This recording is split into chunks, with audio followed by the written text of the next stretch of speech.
Fox News Alert, we are awaiting the White House briefing to start just a few hours after President Trump made his first formal comments on the Las Vegas massacre. Hello, everyone. I'm Dana Perino, and welcome to the Daily Briefing. On the first day of our show, we begin with the horrific scene on the Las Vegas Strip. At least 58 people now confirmed dead, and more than 500 others injured in what is the deadliest mass shooting in modern American history.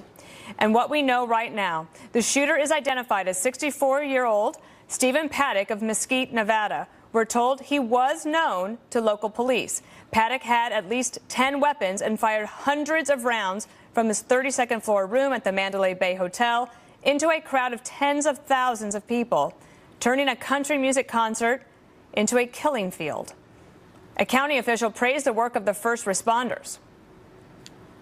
We've got first responders that are literally covered in blood.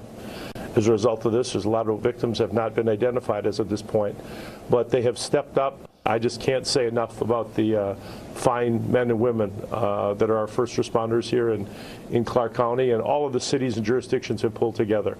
Indeed, and we have Fox team coverage. Catherine Herridge has the latest on the gunman and the investigation, but we begin with Adam Housley following all the breaking developments live from Las Vegas. Adam, what is the latest?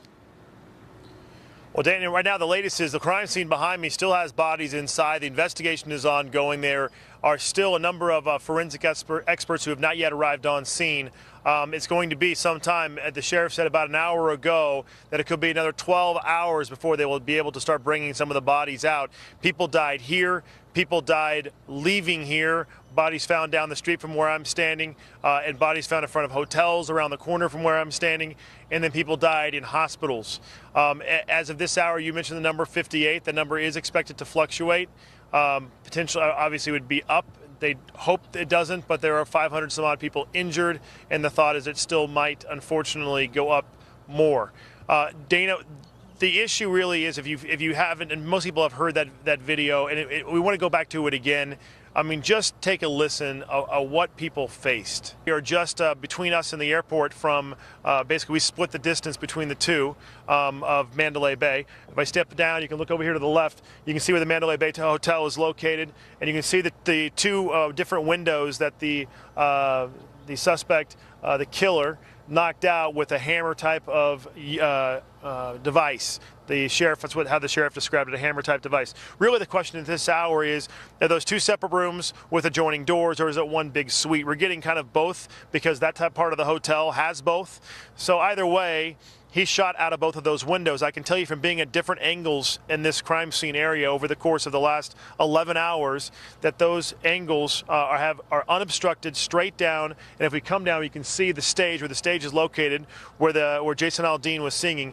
But there was straight, unobstructed views at different angles from both of those windows. So Dana, that is where we're at right now. The crime scene is still there. There are bodies still inside, and they will be there for at least another 12 hours. Back to you. Adam, obviously Jason Aldean was the headliner because he's the last one, and presumably the killer waited until that moment because that's when, if you're going to go to that concert and that festival, that's where you want to be. I'm curious what it is like, and if you see any activity of loved ones who are worried about maybe they haven't heard from their sons or daughters or brothers or husbands, wives. What is that like now? Because I understand that the city of Las Vegas is doing a pretty good job of trying to connect people and get them as much information as possible. Yeah, we've heard a little bit here.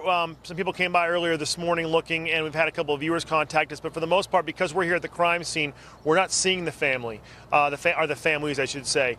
They're actually being told to go over to the convention center here in Las Vegas, which is not too far from where we're located, and that's where that process will take place.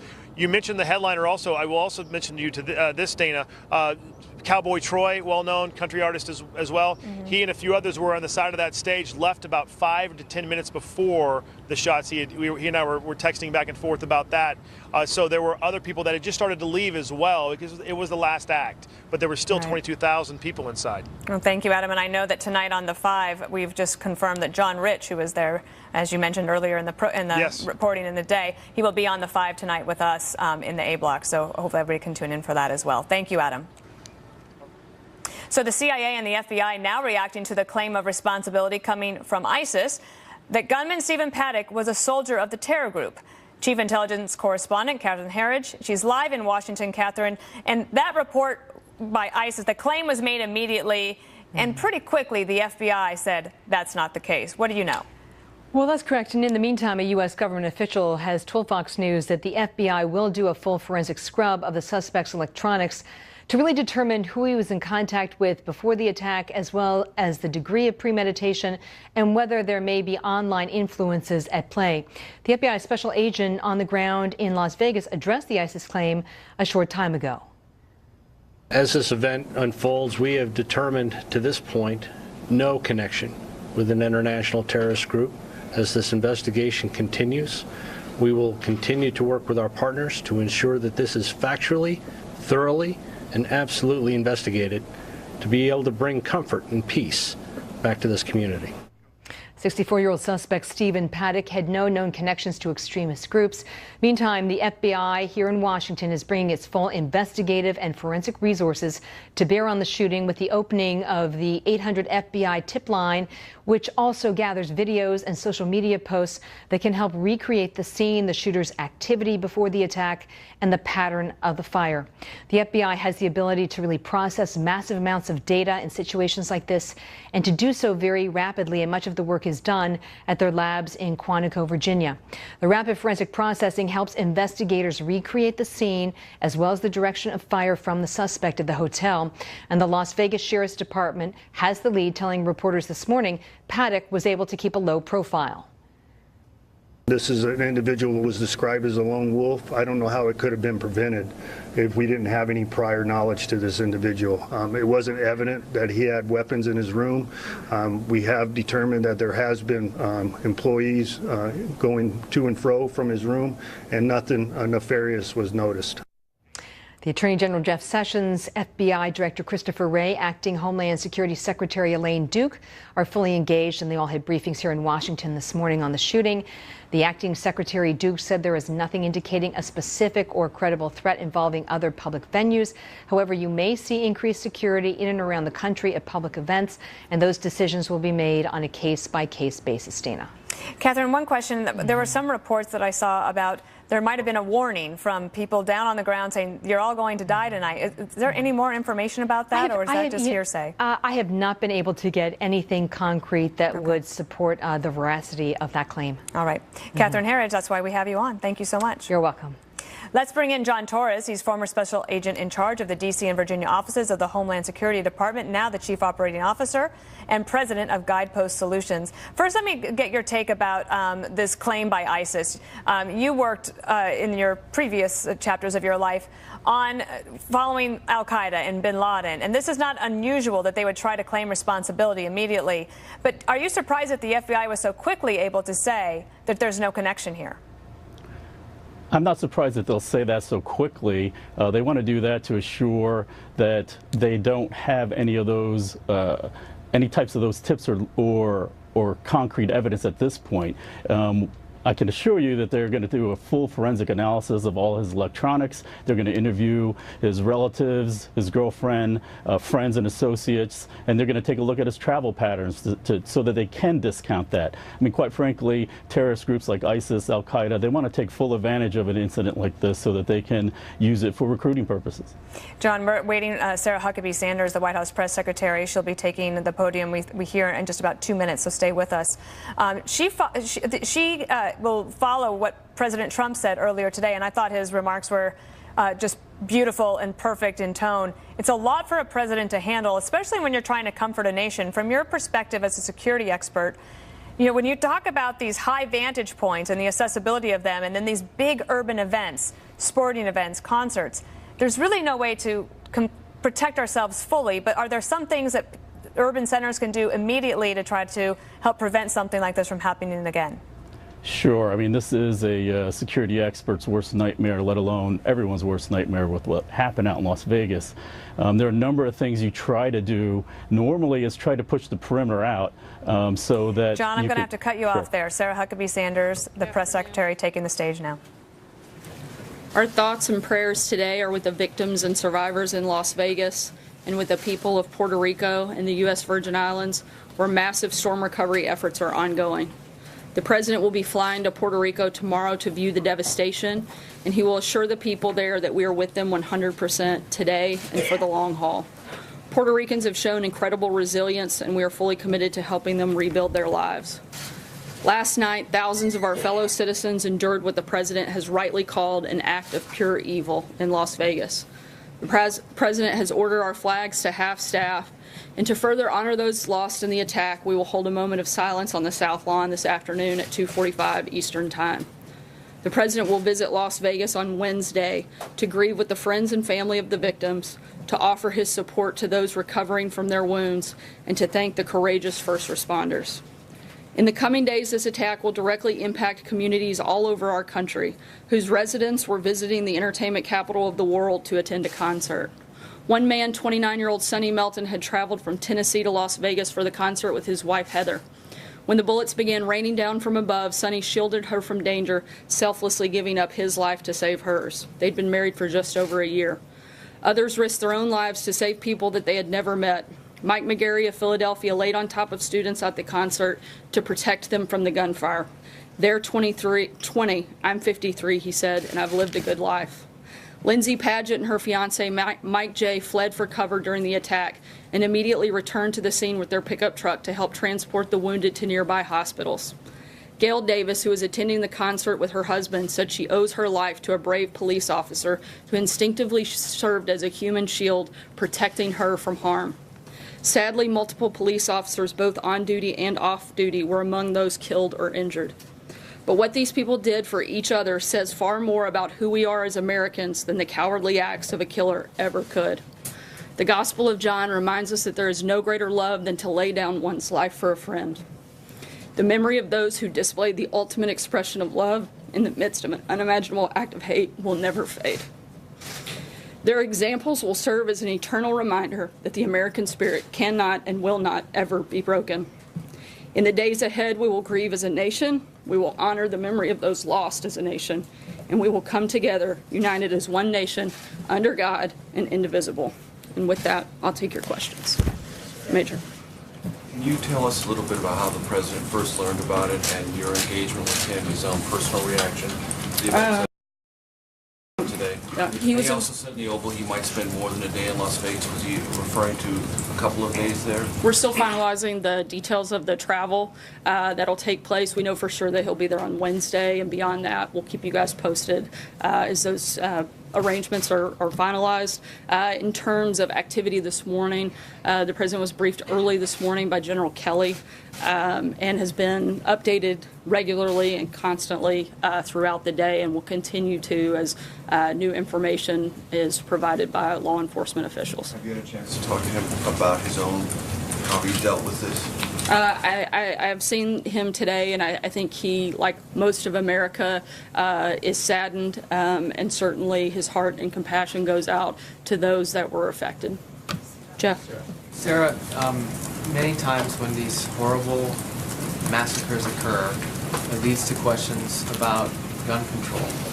Has this particular massacre made the President think anything more about pursuing tighter gun laws, such as background checks, to prevent massacres like this from happening again? Look, this is an unspeakable tragedy. Today is a day for consoling the survivors and mourning those we lost. Our thoughts and prayers are certainly with all of those individuals. There's a time and place for a political debate, but now is the time to unite as a country. There's currently an open and ongoing law enforcement investigation. A motive is yet to be determined, and it would be premature for us to discuss policy when we don't fully know all the facts or what took place last night. Jeff? To follow on that, Sarah, though, do you believe that, or does the President believe that this is a moment, that this is a time when this should not be a political discussion, it should be a policy discussion?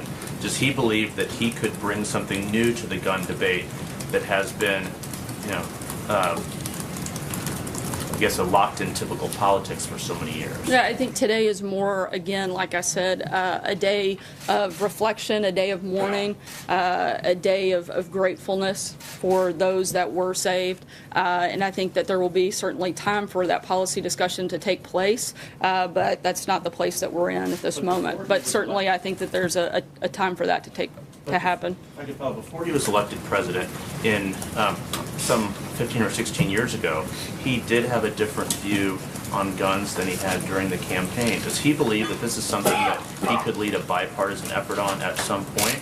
And at what point would that be appropriate? I think that's something that we can talk about in the coming days and see what that looks like moving forward. I think one of the things that we don't want to do is try to create laws that won't create or stop these types of things from happening. I think if you look to Chicago, where you had over 4,000 victims of gun-related crimes last year, they have the strictest gun laws in the country. That certainly hasn't helped there. So I think we have to, when that time comes for those conversations to take place, then I think we need to look at things that may actually have that real impact. Matthew. Thanks, Sarah. On Puerto Rico, can you tell us a little bit about the president's aims for his visit tomorrow, and do you expect any tension given some of his comments over the weekend? We have several stops that we'll put out later this afternoon in terms of the specifics of that trip. We are going to be spending significant time there in Puerto Rico, meeting both with first responders as well as the storm survivors, and we'll again put out the details of that exact schedule later today. For some of his comments over the weekend, like that folks down there wanted everything done for them, do you expect that to come up in any of his conversations? I expect the focus to be on the recovery efforts, which we're fully committed to. The top priority for the federal government is certainly to protect the lives and the safety of those in affected areas and provide life-sustaining services as we work together to rebuild their lives. That's going to be the focus, not just in the conversations tomorrow, but certainly the focus that we've had since this began. Celia. I just pick up on that. Who exactly wants everything done for them? Who said they? I haven't talked to him specifically about a defined of who they might be. Again, the federal government is doing everything within our powers and capabilities to first focus on the life-sustaining and life-saving measures, as well as on the rebuilding process. We've got over 12,000 federal staff on the ground. 64 hospitals out of 67 are partially or fully operational. 14 are now back on the electrical grid. 45% of customers in Puerto Rico have access to drinking water. 8 commercial airports are operational. 65% of gas stations are open. All of these things are things that we're continuing to push, continuing to move forward, and will be part of that effort. And then just back John. to today's tragedy really quickly, if I may. Does the president believe that what happened amounts to an act of domestic terrorism?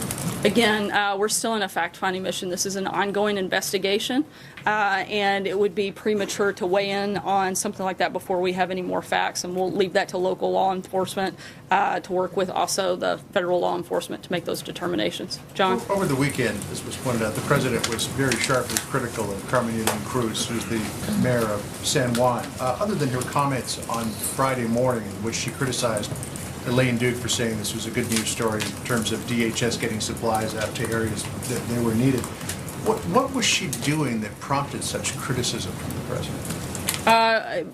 Look, right now our focus is to bring the mayor into the coordination efforts.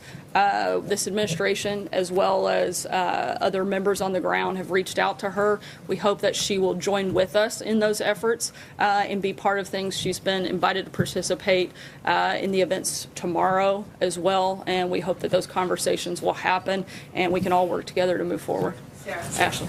Has Tom Price reimbursed the government yet for his seat on those flights? And if not, is there a specific deadline when you and the president expect him to do so?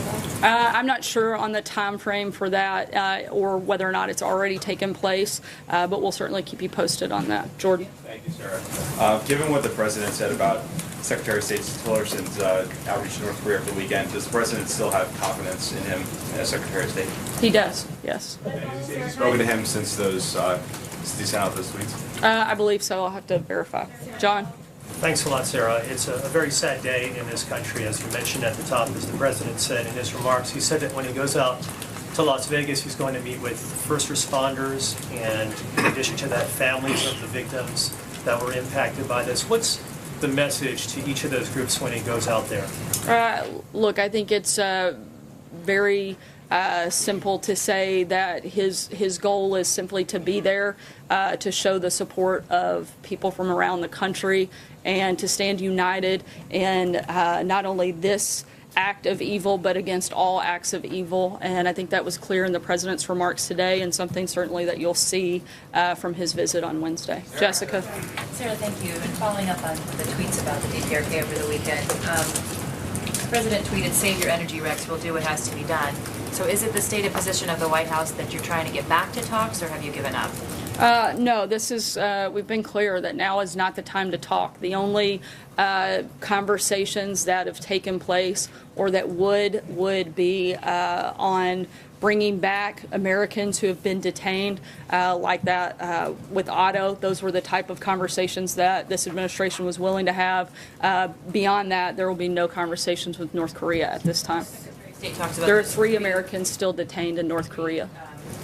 Lines of communication with Pyongyang, that's what you're primarily using it for. You're not using it to try to get that would be the only reason for us to have conversations with them at this time. Helen. Can I follow that? I also want to ask about today. But does the president believe diplomacy then is not worth pursuing in North Korea? There's a difference between talking and putting diplomatic pressure.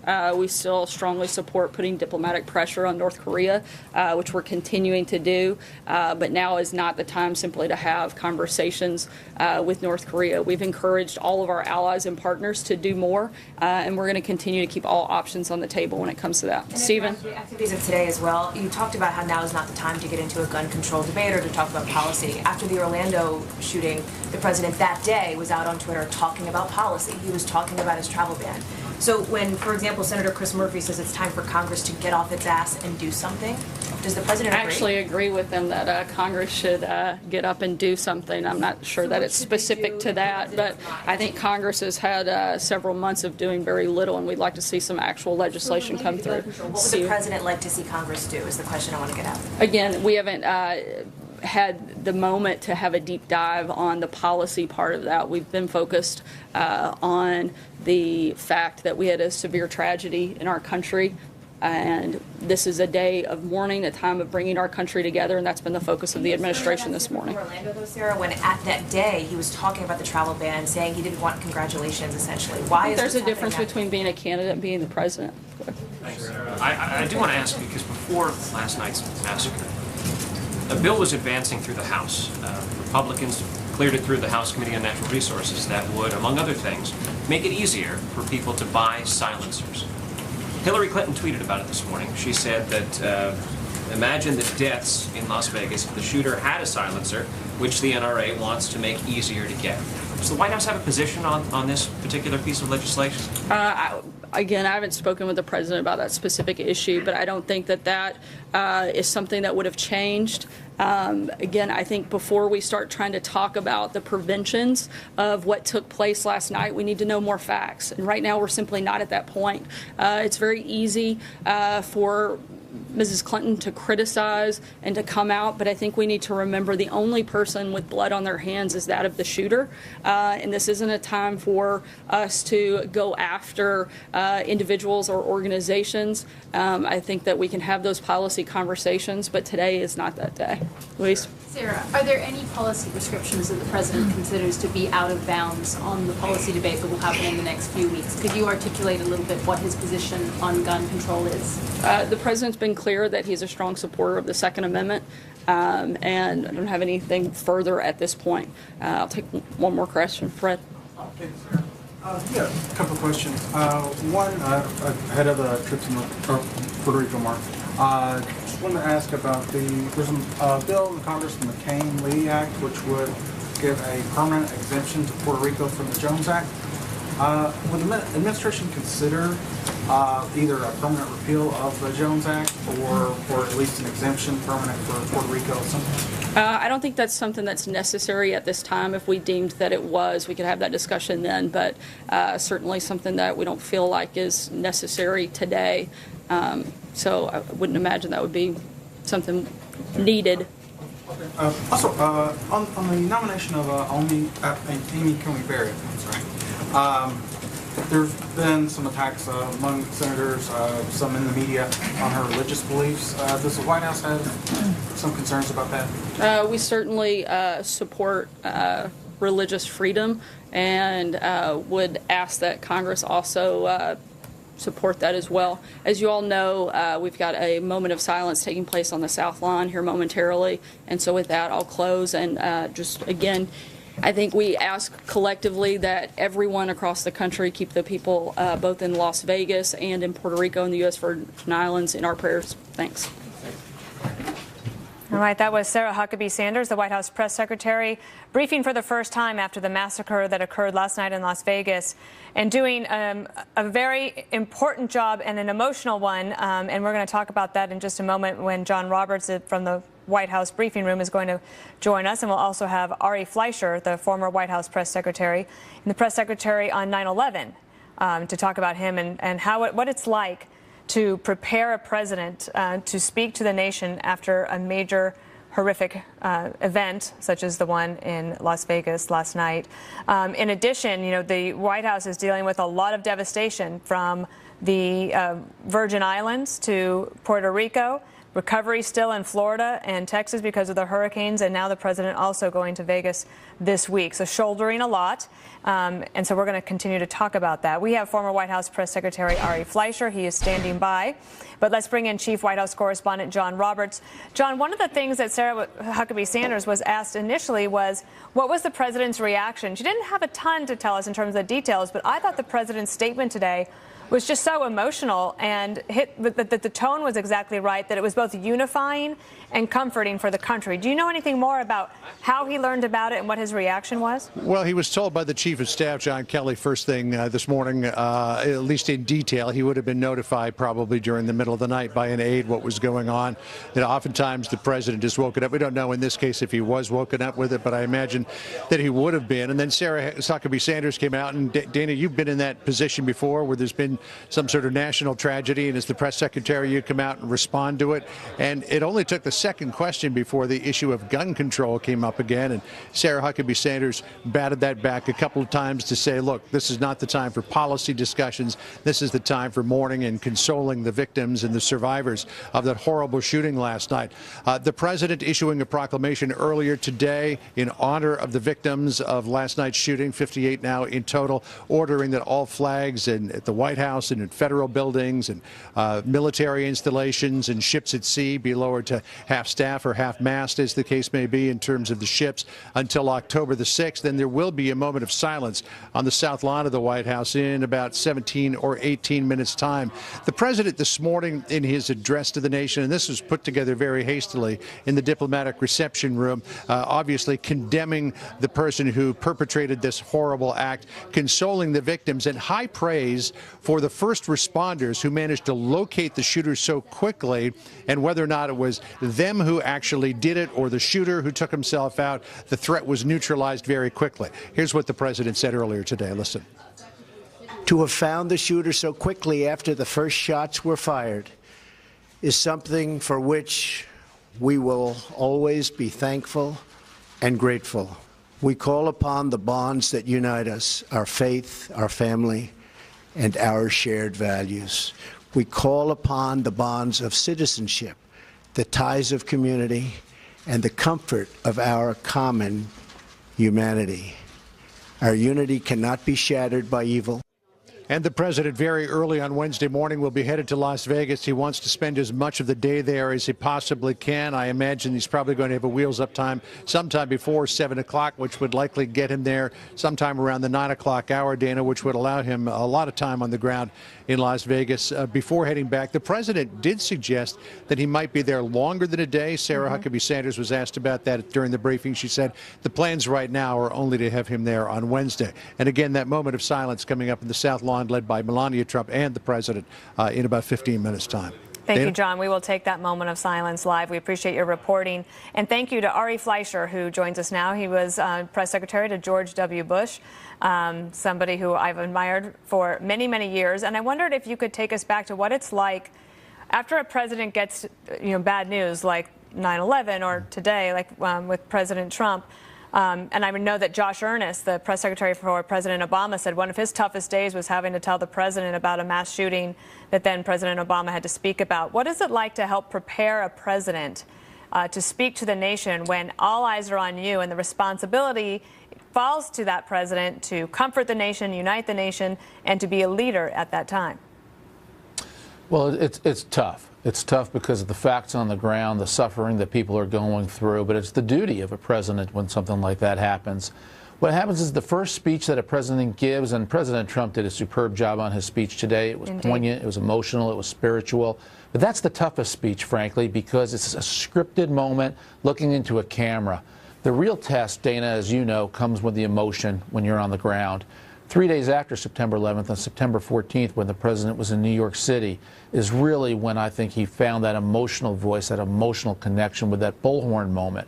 When President Trump goes to Las Vegas on Wednesday, it is going to be a tearjerker of emotion. And it's a test of what's inside a president when they're in that rough and tumble, the rawness of the emotion. That's when you really read who they are and what they've got. Sarah Huckabee Sanders had to deliver that statement today, and she got almost emotional. You can hear it in her voice, and I thought it was perfectly appropriate and understandable. Let's take a listen to that sound. What these people did for each other says far more about who we are as Americans than the cowardly acts of a killer ever could. The Gospel of John reminds us that there is no greater love than to lay down one's life for a friend. The memory of those who displayed the ultimate expression of love in the midst of an unimaginable act of hate will never fade. Their examples will serve as an eternal reminder that the American spirit cannot and will not ever be broken. In the days ahead, we will grieve as a nation, we will honor the memory of those lost as a nation, and we will come together, united as one nation, under God and indivisible. I feel like in that moment she was speaking on behalf of the United States of America, not Republicans, not just the Trump administration, but for everybody who needed a moment to feel what she was feeling. You know, government jobs can be very tough jobs. They're very stressful jobs, and you have a lot of people criticizing in part of your day. But there's an emotional element to those jobs, too. And on a day like today, good for Sarah. It came out, and that shows the human side of the weight and the responsibility people at the White House carry. Good for Sarah.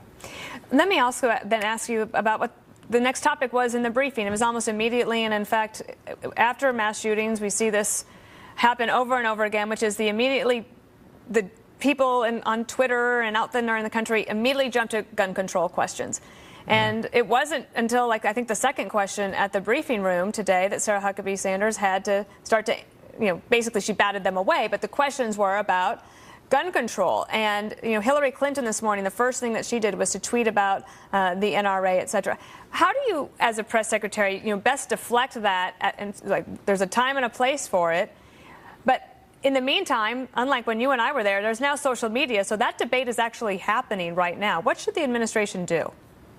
Well, number one, it's not surprising that people say, what can be done about this? And then people can have differing opinions about it. So there's no surprise that people right away go to that next step. But when you're in the government, there is a proper sequencing to things. And as Sarah pointed out, an investigation's underway. There's a lot we still don't know about exactly how it was carried out, what the weapons were, how he got what sounds like an automatic weapon, which has been illegal for decades in the United States. So there's much more to come in to learn. And all the government communicators can do is be disciplined and not answer questions until the time is ripe to answer the questions, even if there's a debate swirling outside in outside circles or on Twitter. And you know this well, that the White House has a full plate. There's so many of the hurricane disasters that are still in recovery. You have this massacre that happened last night. You had the developments over the weekend, or I guess it was yesterday, about the president telling Secretary of State Rex Tillerson there's no use talking to the North Koreans. And you also have some big policy debates. You know, there's a tax reform debate. The House and Senate are going to try to pass budgets. What's the best way for President Trump to try to keep all of these trains moving on timetables that work for him to try to get his agenda accomplished? Well, it's his chief of staff's job, General Kelly's job, to make sure that all the relevant briefings still go on despite the tragedies. That has to happen. The president does not have time for one lead story. The president has multiple lead stories, and he must deal with them all. So the chief of staff has to have the structure set up so he gets those briefings. But, you know, I used to say, Dana, that every day is a crisis, so there's no such thing as a crisis. A crisis is routine. And you really become accustomed to that in White House life. That becomes your pace. That becomes your cadence. And so, therefore, nothing gets to you because you're always prepared for a crisis. Now, a shooting like this, 9/11, Newtown, it does tend to rock you because it is so outside the normal crises that you deal with. And it's tough. It'll be even tougher when they get to Vegas. Indeed. All right, Ari Fleischer, former press secretary to George W. Bush and a great friend and a Fox News contributor, and we hope to have you at the Daily Briefing very often if you're willing. Of course, anytime. Okay. Thank you, Ari. At least 58 people are dead and 515 people taken to hospitals following that mass shooting. Just one of 22,000 people at that concert in Las Vegas last night described the horror. Everybody ran behind, like we had like a barrier, you know, like a back bar area where we kept all of our storage. And everybody started running back there and diving on the floor, and we could just hear the shots. And I dove behind a ladder and I pulled a big speaker over myself. All I could think about was my kids and my boyfriend. Jonathan Hunt is live at University Medical Center, where many victims are still fighting for their lives, and people have been called to give blood for those to save those lives. Jonathan, what's new there?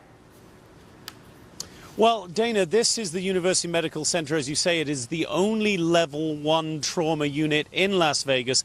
And for that reason alone, many of the most badly injured were brought here during and after the horrors of last night. In all, 104 injured people were brought here. 4 of those died at the hospital. Another 12 remain in critical condition right now.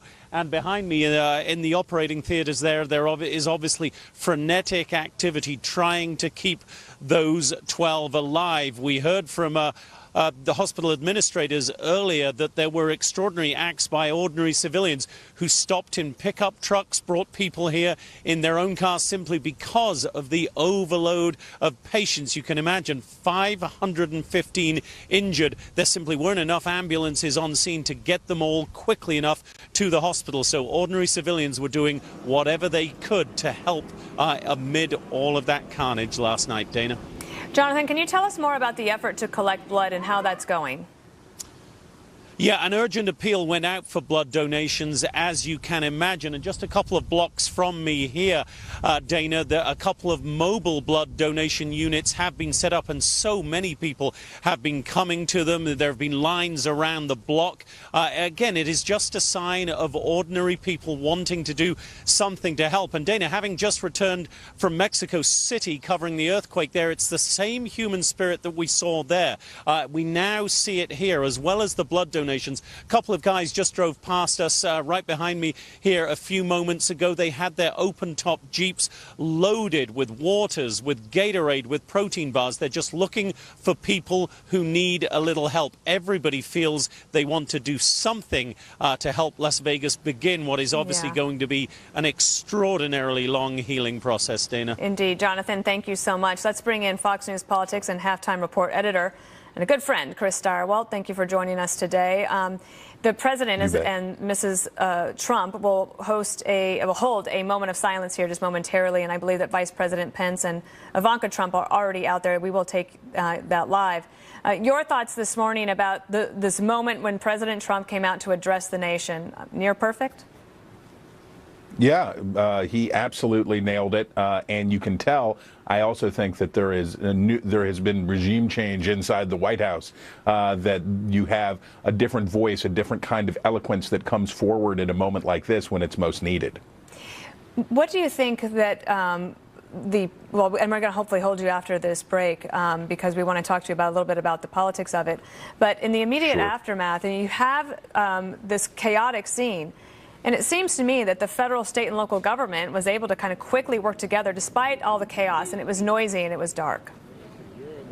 Yeah, given the moment and given the time of day and given all of that, you know, the federal government has a limited role to play in a situation like this. Yes, the FBI intervenes afterwards to help with all of this, and yes, there will be policy discussions on a forward-going basis about what to do about these mass casualty shootings. All right, those Chris, things I'm going to will all stop happen. you there as the President and Mrs. Trump lead the nation in a moment of silence.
right, that was the moment of silence led by President Trump and the First Lady, and then Vice President Pence and his lovely wife. And Chris, Chris Stirewalt, hopefully you're still with us, bring you back in. Yes, ma'am.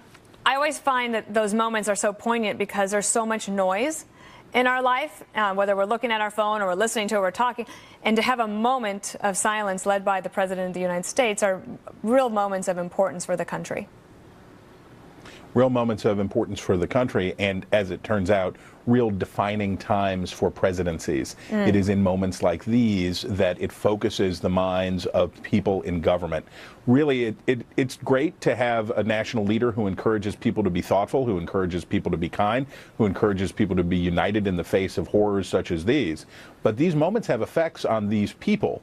It focuses their minds. Hopefully it summons them to decency. Hopefully it takes them out of their partisan bunkers and into a space where they are willing to be decent to each other and willing to rise to the occasion. Sometimes they do, sometimes they don't. But these are those signal moments, those inflection points. Sarah Huckabee Sanders in the briefing in some ways was trying to get the country just to wait a moment before having a gun control debate and to think about what happened last night and the acts of humanity and the kindness that was shown last night. Let's take a listen to what she had to say. Lindsay Padgett and her fiancé Mike J. fled for cover during the attack and immediately returned to the scene with their pickup truck to help transport the wounded to nearby hospitals. Gail Davis, who was attending the concert with her husband, said she owes her life to a brave police officer who instinctively served as a human shield, protecting her from harm. Sadly, multiple police officers, both on duty and off duty, were among those killed or injured. And no doubt, Chris, that in the coming days we are going to hear a lot more of those stories as survivors will be able to tell us their eyewitness accounts. It's important that I think it's important that we hear those accounts, and also we'll start to hear from families who get the very unfortunate news that their loved ones didn't make it. And that is where we can be summoned to our best work. That is where journalism can do great things in sharing the stories of these people. Look, it does not take long to find out that people can be very awful. And we do it to each other with a stunning regularity, especially aided by the speed of social media, to be quite dreadful to one another, to be quite hateful to one another.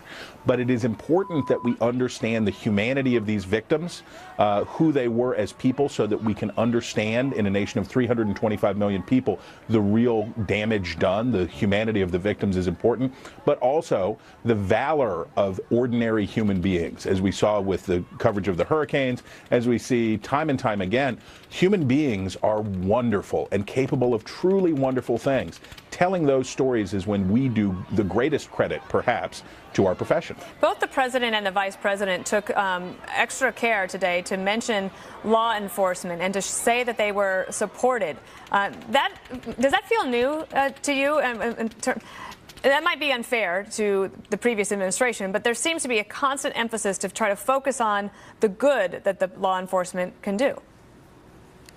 Well, there is a bit of a framing out right now about the political debates that will come in the wake of this. Bad politicians, we saw some really rotten conduct today. The 2016 Democratic nominee, Hillary Rodham Clinton, was jumped in. We knew her to be rapacious, but we did not know that her rapacity would include exploiting this on Twitter in moments. She went to a gun control debate instantly. Now, this is, of course, why people who advocate gun control have failed so thoroughly in recent years, is because as soon as you go there, as soon as you start that, our political imagination shut down.